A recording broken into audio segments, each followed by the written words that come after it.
Paano nga ba kumita sa EarnUp? Tutulog ka lang, kikita ka na ng pera. Ang kailangan mo lang ay internet, computer, or yung mobile mo, or laptop.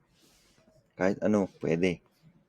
So, i-click mo lang yung link down below sa description para mapunta ka sa link ito.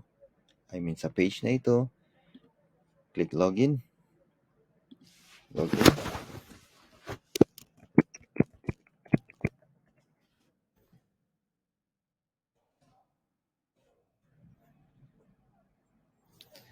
At pagka-login mo, meron kang pagpipilian dito.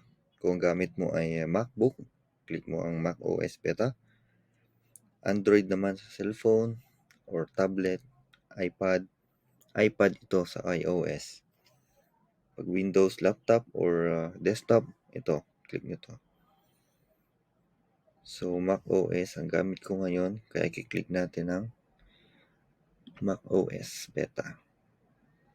Open mo siya. Install mo lang. Continue, agree, install.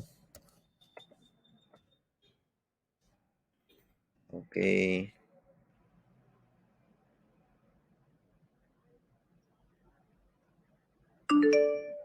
Yun, tapos na. Pagka-install mo, makikita mo siya dito. As you can see, up and running na siya. So, gumagana na siya. Make sure nyo lang na naka-check itong open at login. Hindi mo mamamalayan, mamamatay yung computer mo, laptop mo, magre-restart, mag-update. So, pagbukas niya, automatic siya, mag-open na mag-isa. Kung gusto mo naman makita ang iyong dashboard, click mo lang ang dashboard. Close mo.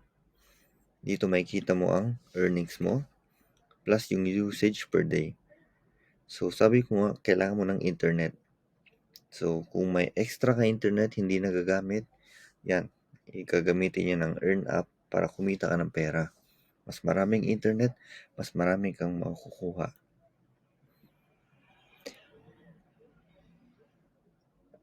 Okay? Sa pag-withdraw naman, kailangan mong makalikom ng $2.50 para mapindot mo ang Redeem My Balance. Saan nga ba ito may pupunta? Masisend ito sa iyong PayPal account.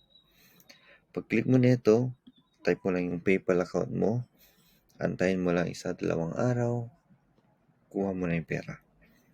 Dali, di ba? Download na.